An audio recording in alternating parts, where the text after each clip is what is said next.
Hey, what's up, everybody? I'm here to give you guys my WWE Mixed Match Challenge Season 2, Episode 8 review. And I'm just going to get right into this.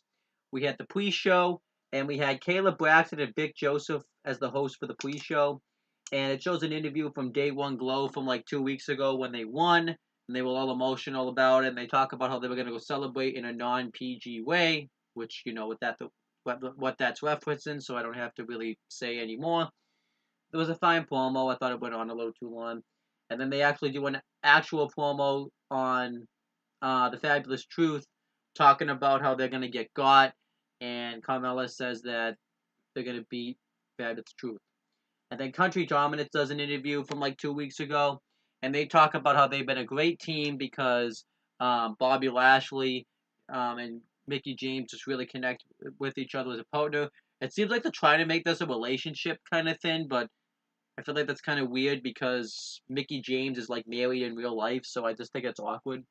And then B&B cut a promo and Finn Balor says that Bobby Lashley doesn't smell like money; he smells like Dove feet. It was pretty cheesy.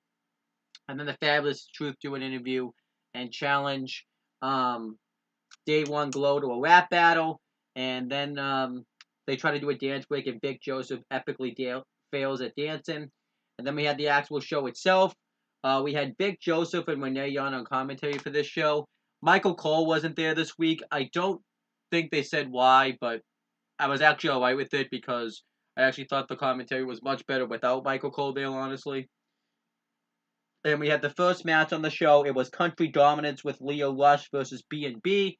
And I thought this was a pretty decent tag team match. It really wasn't a lot of comedy. Like, they didn't really do anything comedy related. But I still thought it was a pretty decent tag team match. Lashley gets the heat on Balor. And then Bayley gets the hot tag on Mickey James. And Mickey James is about to make the pin. But Finn Balor pulls her off. And then he hits a slim blade onto Bobby Lashley. And he chases after Leo Rush. And he ends up finally catching him and hitting a slim blade on him. He goes for the coup de grace, but Lashley crotches him on the turnbuckle. And then Bayley hits a belly to belly onto Leo Rush. And then Mickey James hits the Mick DT, which is a terrible finisher. But it's that jumping DDT that she does as a finisher for the win. And now Country Dominance is 3-0 in the Mixed Match Challenge. And B&B is now 2-2 in the Mixed Match Challenge. And now, but I thought the match was pretty decent. I enjoyed it. And then afterwards, Country Dominance does a promo because not a promo, but an interview. Because next week they're gonna face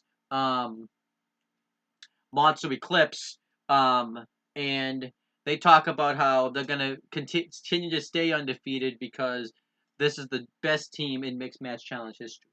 So I like that. And then I actually was really liking it, but I thought Jimmy Uso kind of came up and ruined it. But then we had the main event. It was Day One Glow versus the Fabulous Truth. And before the match really starts, Day One Glow and the Fabulous Truth get into a wrap-off. They said some nice things. It wasn't as good as the wrap-off they did with the New Day on SmackDown, but I still liked it. And then afterwards, Carmella super kicks Naomi in the ribs. She gets the heat on her for a while, and she hits the mellow go round or whatever you call it. And then eventually Naomi just hits like an insecurity out of the corner and beats her. So I thought the finish kind of fell flat, and this match was just kind of eh. It was really more of a promo segment. I did enjoy the rap battle, but I thought it was going to be more of a rap battle, but I guess it was what it was. So now the Fabulous Truth are 0-3 in the Mixed Match Challenge, and Day One Glow are 2-2 in the Mixed Match Challenge. And we find out now that next week it's going to be Phenomenal Flair versus Asuka.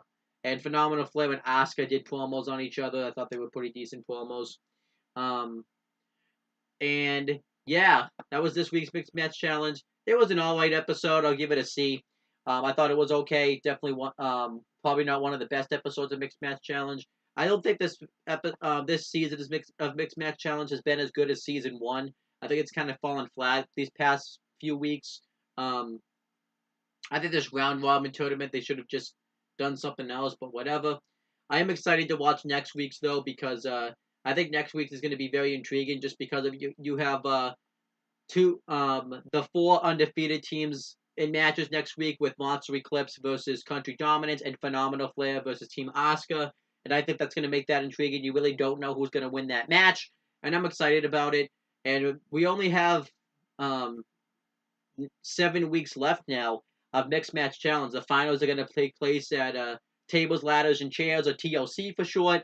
And what will be on the line, I'm not really sure. If it was me, and I'll probably say it when I do it, I would put like the final spot of a Royal Rumble spot for um, the team that wins. The female can go in, last at the Royal Rumble and the women's Royal Rumble, and the male can go in last for the male's Royal Rumble, just because I think that makes sense. But that's pretty much it for my review. Thank you guys for watching this video. Please make sure you guys like, comment, and share this video so people will watch it. Make sure you guys subscribe to this channel for more content and click on the bell so that way every time I upload a video, you guys get the notifications for it. Make sure you guys do the same thing for my CM brothers that are on the Talkinator YouTube channels. That's pretty much it, guys. Talk to you later.